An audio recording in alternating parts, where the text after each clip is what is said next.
Okay, I have to be real for a second. It's like 2 a.m. so I'm gonna be a little quiet for this one and straight to the point so I can get you your timely daily news before I have to go to work. Ubisoft, the sinking ship of a company. Last week I made a video about how Ubisoft is basically the worst company in gaming right now. I was mainly focusing on how they're turning Assassin's Creed into a games as a service, but also how the terrible allegations that came to light last year didn't really have any resolution, even though a reporter said that they did in terms of what, like sensitivity training and stuff. It's a little ridiculous. Also, the Bloomberg report stated that Ubisoft had a bunch of competition, or they were seeing some turnover of a lot of their talents for competitive game devs or even just smaller game studios if they're being sick of working on Assassin's Creed. And the announcement of a bigger, more ambitious Assassin's Creed, just that was the flip for a lot of people to say, I'm out. But Axios Gaming got a hold of the Universal Registration document of Ubisoft, and this is a 348-page document. So I was looking for a good article. It's kind of why this video is being made so late. Luckily, games industry got my back and summarized this article, getting to the juicy parts, which is that it was a little worse than the Bloomberg report has stated it to be. Ubisoft reporting in this registration document that they had a high departure of key talents and a high inability to attract and retain talents and a moderate occurrence of inappropriate behavior by employees. Oh boy, they are really starting to get the seeds they sown of not taking these allegations seriously, or at least not right away coming to the public and just going all out damage control-y. A high turnover or loss of existing talent means a large number of key figures have been leaving, and it's hard to get new talent in because of how terrible Ubisoft is looking in the public eye. And well, who the hell wants to get on board a sinking ship of Assassin's Creed? Valhalla was a high point in a long time, and even that got mediocre to good reviews. My biggest complaint in the game is it's just way too bloated. So to go from that to a games as a service, merging both Ubisoft Montreal and Ubisoft Quebec to work on this, yeah, your fate is kind of set that this is what gonna be the next like 3-5 years of Assassin's Creed. And if it doesn't succeed right away, Ubisoft doesn't have a backbone, so they can either try to make their games as a service work, which they'll probably dump millions into trying to do that, or they're just gonna outright abandon it and go back to their old model of working on yearly or bi-yearly games, pumping in a hefty amount of microtransactions. Either way, as a dev, does any of this sound interesting? Ubisoft's public image continuing to deteriorate, and now hearing all this turnover from established talent in their company, either they left because they're sick of it, or the inappropriate behavior was much more than moderate, and the accused executives not so much as even getting a slap on the wrist was enough for established workers in the company to also be like, you know what, I'm out. It's like a 1-2 punch between their dev strategy and the inappropriate culture that they had over there that now they're trying to mitigate. Their games have potential, but they're just working their devs to the bone to bloat their games to try to get people addicted and do these microtransactions. They think people will get addicted through exposure, so just fill their games with so much nothing and make you do all this crap for no reason. Nah man, I ain't having it. If Assassin's Creed Infinity doesn't click right away when it launches, oh, it's even gonna get much more messy from here. Like, this is just bleeding money at this point. Eat dog poo-poo, Ubisoft. Nice segue to two-time worst company in the world champion, EA. There was a big reveal for FIFA 2020 after the England vs Italy soccer game. The trailer just shows that they got some advanced mocaps, machine learning, buzzword, to optimize the computing of these new mocap suits and whatever, to just push the fidelity of the animations to the absolute max. Lots of people are pretty unimpressed. FIFA 2021 has a crazy story when it comes to EA. There was that report that came to light about how they try to convert people that buy FIFA 2021 to buy all these microtransactions. It's basically like a gacha game, but EA Sports says, no, it's not gambling. It's like opening a pack of sports cards. EA, if you're gonna make the same game every year, this is maybe a thing where you might turn it into a games as a service. I don't know, man.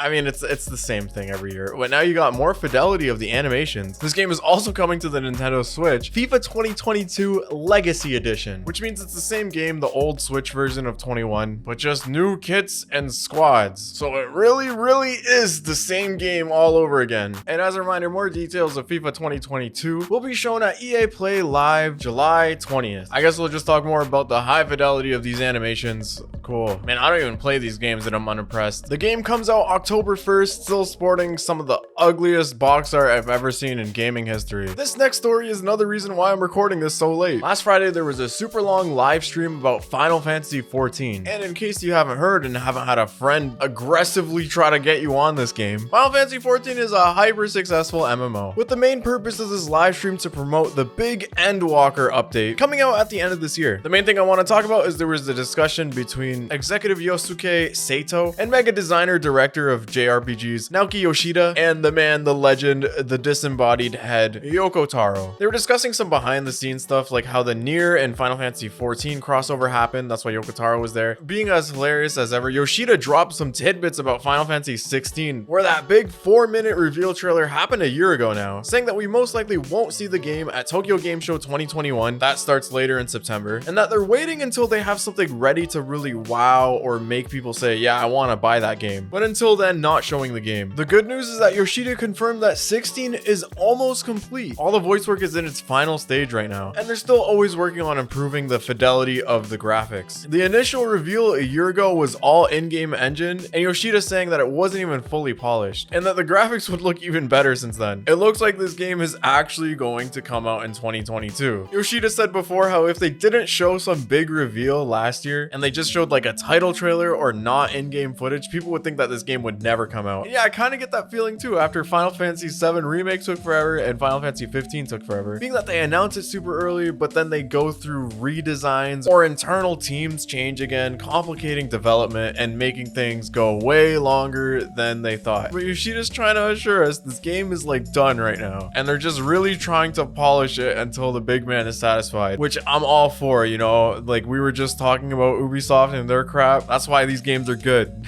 I'm willing to wait. We also heard a little bit more about Yoko Taro's unannounced game. The only news that we got from it before is that it would be like an indie-like game, but also feel familiar. You know, what can we expect from him? But he has confirmed in this live stream that it won't be a mobile game. People fearing that after the NieR Reincarnation pseudo gacha game. And that yes, Keiichi Okabe, the legend behind the music of the NieR series, will be returning to do the music for this game.